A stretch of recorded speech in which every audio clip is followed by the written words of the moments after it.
Thank you. Good morning, everyone. I am Marisa Wigglesworth. I am the president and CEO of the Buffalo Society of Natural Sciences, which proudly manages Tifft Nature Preserve and the Buffalo Museum of Science. I'm so pleased to have you all here today to take the opportunity to learn about some exciting accessibility upgrade plans we have for Tifft Nature Preserve, including an accessible trail. At the Buffalo Society of Natural Sciences, we recognize the incredible value of spending time in nature, value to our physical health, to our emotional and spiritual health, value in helping people develop the kinds of skills that we always prioritize, skills like making observations and solving problems.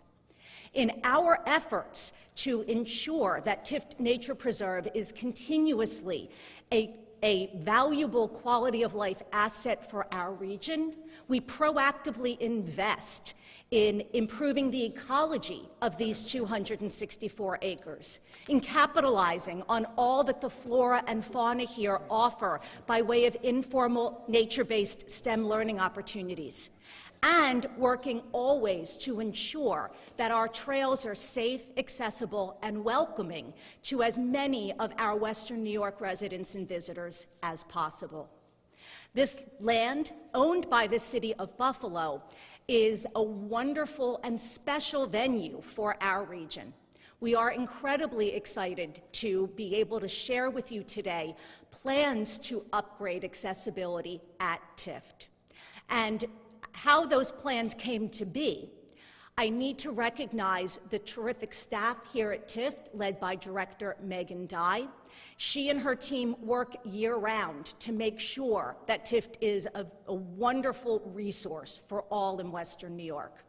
In planning for this trail, we had some terrific partners, including our design partner, Stantec, and the team at the Center for Innovative Design and Environmental Access at the University at Buffalo. I'm delighted that a representative leader of that team, Himshid Subriani, is here today. Also with us today are a number of members of the Buffalo Society of Natural Sciences Board of Managers. Thank you all for being here. I also just want to recognize and thank the Ralph C. Wilson Jr. Legacy Funds at the Community Foundation for Greater Buffalo for providing the startup funding that made the planning for this incredibly exciting upgrade possible. If you have not done so in a while, I will invite you to take a little bit of time when you're here today and take a short walk on any of our trails. You'll notice the mud, you'll notice the uneven surface, you'll notice the roots emerging from the soil. You have already noticed our very rough parking lot and parking area. All of these things are barriers for us to be a truly welcoming place for all in Western New York. So with the plans we're sharing today, we're excited to be taking a step forward. And as soon as we have the necessary funding in hand, we will be making those upgrades swiftly. I'm very, very pleased to have with me today a number of great fans and advocates for Tifft Nature Preserve. Among them, and perhaps leading the way, our Congressman, U.S. Congressman Brian Higgins. Thank you.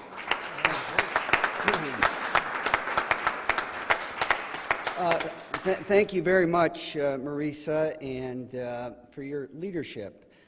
You are a breath of fresh air. Your enthusiasm is infectious. And that's what education is all about. And the Buffalo Museum of Science and the Tifft Nature Preserve are the beneficiaries of your energetic, visionary leadership. I'm also joined by Senator Tim Kennedy, who you'll be hearing from, Council Member Christopher Scanlon, and Mike Golbieski for the Children's Handicap Center Learning Center Board. Chris and Tim and I, in working with our new governor,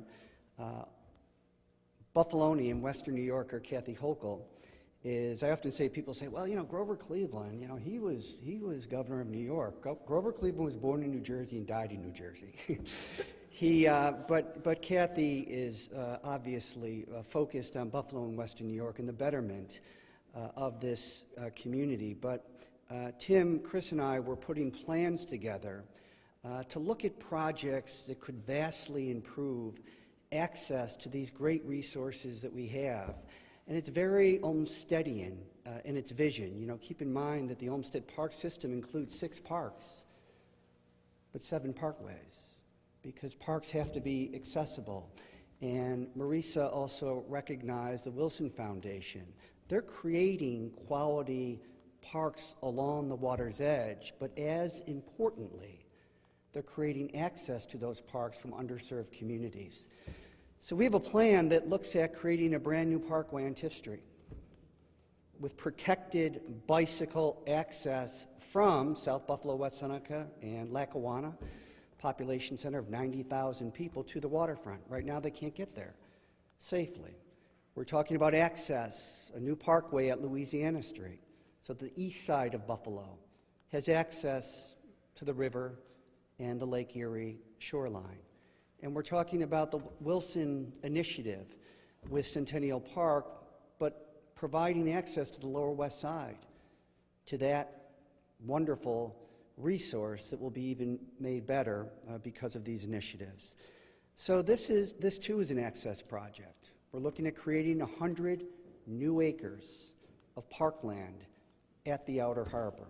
Not in 10 years, not in 5 years, but in the next 24 months.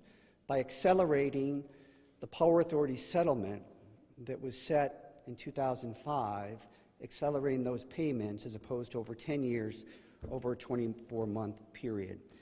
So we knew of this project, and we support this project because it provides access to a segment of our population that it's not easy to access places because of physical limitations. This, as Marisa said, is a rough terrain, which will be made smoother and will help facilitate the development of trails that are accessible to everybody, including handicapped kids that may not be able to access and enjoy this waterfront right now. So we are moving forward with this initiative. It's about nearly $1.7 million, and it's a great investment into increasing accessibility to handicapped children. And that's why Mike's going to be here, and he'll talk about it. That's why he's here, and he'll talk about that as well. But as I said, we have great partners in this, and we're all working together. The federal government just approved a $1.2 trillion investment in infrastructure. And here's what we learned with the infrastructure investment. Every dollar that you spend, it produces $3, $4, $5, $6 in economic growth, in economic activity. We saw it over on Ohio Street. For every dollar that we spent on infrastructure, $6 in private sector investment. It's a good investment in making our economy run more efficiently and effectively, but making the greatest asset of our community more accessible to all. And whether it's a parkway or trails for handicapped kids, it's all about access. It's all about people realizing their full potential as citizens, and our obligation as elected officials to make that easier for everybody. So I want to thank Marisa and the Buffalo Museum of Science and their vision for this property. Megan, where is she? She was out there without a coat before. I was kind of worried about her. There she is. So we have other folks that are going to speak to this issue as well. But I just want to say that,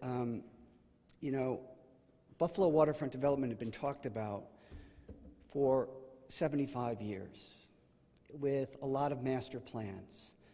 In fact, there were 5 of them, and they all said the same thing. Create quality access at the water's edge. Provide opportunities for everybody to enjoy these natural resources. And we will thrive as a community again. The last 10 years have been a period of progress. We created a new parkway at the Outer Harbor, making the Tifft Nature Preserve more accessible, where before you were meandering around the waterfront, you could never get here. What happened? Attendance shot up because people were able to access it. So this is what this is all about. So the last 10 years have been a period of great progress, and the next 24 months will change Buffalo for the next 100 years in a very, very positive way. With that, let me present to you our state senator and chairman of the Senate's Transportation Committee, our good friend, Senator Tim Kennedy.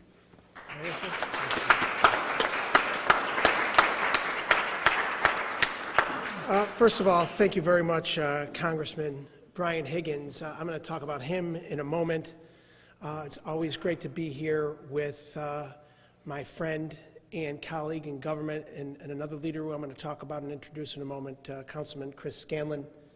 To Marisa Wigglesworth, thank you for your leadership, for bringing us here today, and your work on behalf of the Science Museum, but there are many folks that don't recognize that the Science Museum, the Tifft Farm Nature Preserve, the only urban-based nature preserve in North America, is a part of the Buffalo Museum of Science. And Mike, thank you for everything that you do on behalf of individuals with disabilities. It's always great to see you here as well. Before we got started here today, Mike and I were talking about a bill before the governor on behalf of schools for individuals with disabilities. That is where I worked in another life. And I was telling one of my staff members on the way in today, it was 17 years ago yesterday, Congressman, that I was appointed to the Erie County Legislature. Wow. And it was, I say it because it seems like yesterday, but 17 years is a long time. And a lot has changed in Western New York in that time. A lot has changed on the water's edge since that time. And one of the first things I did in the Erie County Legislature was I stood with the newly elected freshman member of Congress, Brian Higgins, and called for the settlement of funds from the New York Power Authority that was taking advantage of our community, taking us for granted, and sending money all over Northeast United States and into the pockets of Albany to put in other places across the state, but not in our hometown. And Congressman Higgins stood up for our community. It's a defining moment, not only in his own career, but in our community's history. And we're continuing to see the benefit of that fight. Congressman, thank you for all that you do. Continue to do everything that you've done. Think about where our waterfront was. Think about where we stood not that long ago, 17 years ago, when there were burnt out school buses flipped over, rotting boats that would never see the water again, weeds standing taller than we were, businesses that were long forgotten and abandoned, and a waterfront that was taken advantage of and unfortunately misused. Because of the Congressman's efforts, because he brought together various levels of government over the years and fought for a new vision, our community is reaping the benefits today. What we're talking about today is making sure that every single member of our community, including those individuals with disabilities, are able to take advantage of the waterfront that is bursting at the seams and that is seeing a brighter future. And the Tifft Farm Nature Preserve, to their credit, is a major component in the revitalization of not only our waterfront, but for our city and our entire region in this great state of New York. So I'm proud to stand with my colleagues in government to make sure that this project continues to move forward. It's been my honor to fight for funding, whether it was in the Erie County Legislature, for more funding for all the culturals, including the Buffalo Museum of Science, or staving off yearly cuts from the previous governor for funding for the zoos and botanical gardens by the millions of dollars on a yearly basis that we've restored and enhanced, and now we're seeing that funding being put into action. So this is a partnership, but our community benefits. And Tifft Farm Nature Preserve, if you haven't been here in a while, there's a lot to see, so come down and enjoy it. It's yours, it's ours, and it's our future. I mentioned Councilman Scanlon. It's always great to see the councilman because he's always fighting for our community, not just the South Buffalo district that he represents, but the greater city and the greater region. You know, when you call him, he jumps into action. When you need something done, he's there in a pinch. And he's always making sure that the people of our community and our great city are represented the way they ought to be. So it's a real pleasure and honor to get the opportunity to introduce our friend and colleague and leader in government, Councilmember Chris Scanlon.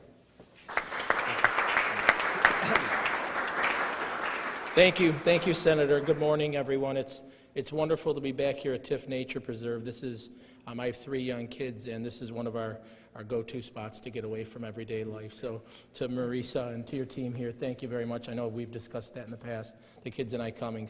And coming here for announcements like this is incredible, but to you and to Megan and your team here, you see the work you do here every day when you visit the way we do. And so congratulations to you, and thank you for being such incredible stewards of this nature preserve. Thank you very much. To my colleagues in government, thank you very much. Congressman, I think it was very appropriate that you referenced the Olmstedian feel of things. When Frederick Law Olmsted was creating the park system, he wanted to create a respite from everyday city life, and here's another example of it right here in our backyard.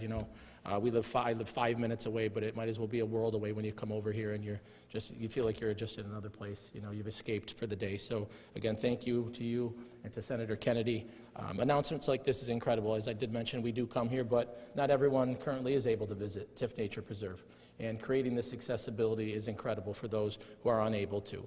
And this is where you have your government, your nonprofits, your private sector, your foundations coming together into creating these wonderful destinations for people, not just here in South Buffalo or the city of Buffalo, but from all over Western New York. So I'm honored to be part of a team that comes together and gets things like this done, again, through such incredible leadership, like from the Congressman, from our state senator, Tim Kennedy, and from Marisa and her team here. So it's an honor for me to be here again today. I wish you nothing but the best. I look forward to continue to collaborate with you and, again, to increase turnout here and other amenities for people here from all over Western New York. So thank you very much. Thank you, Chris.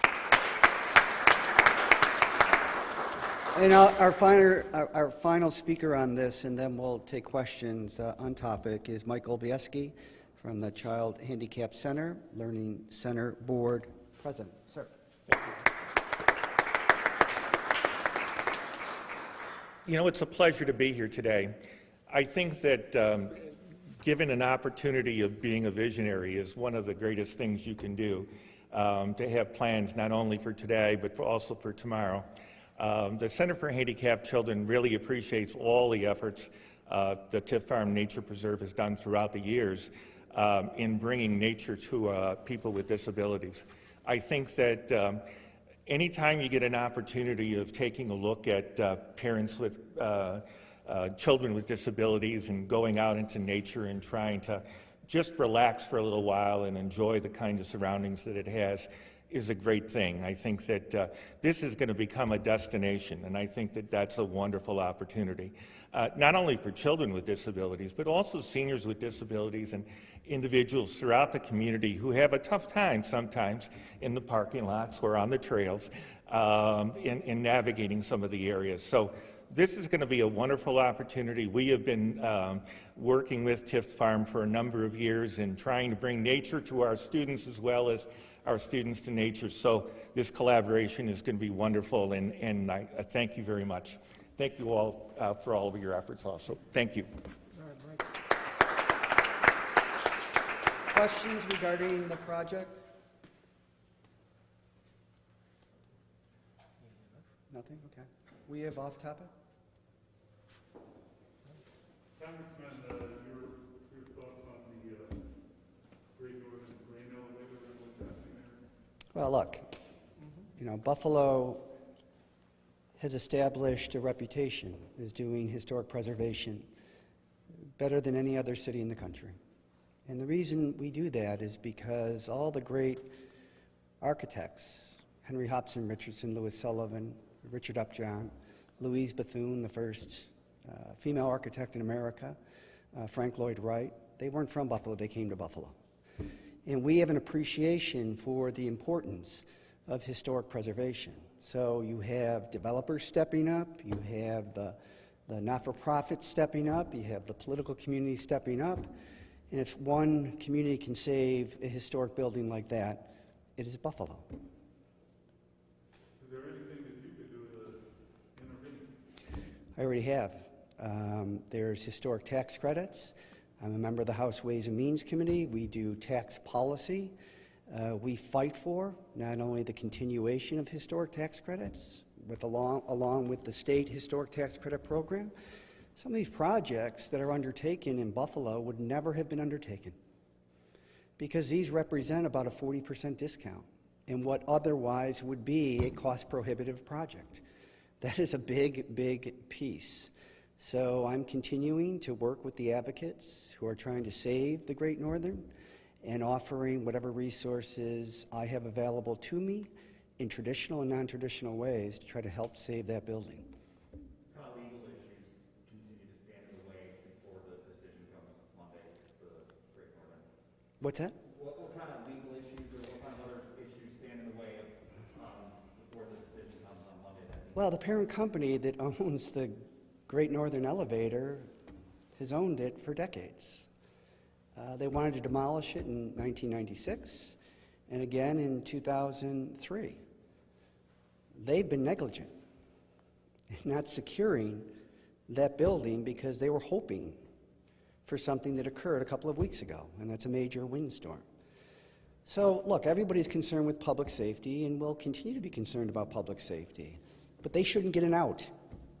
They left this community, they left that vacant, it's their responsibility, and they should be held responsible for the restoration of that historic building. It's that simple.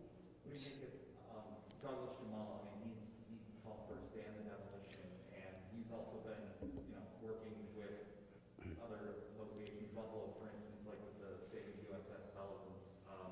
What do you make of his efforts to try and help out? He's like the architects of the late 19th century and early 20th century.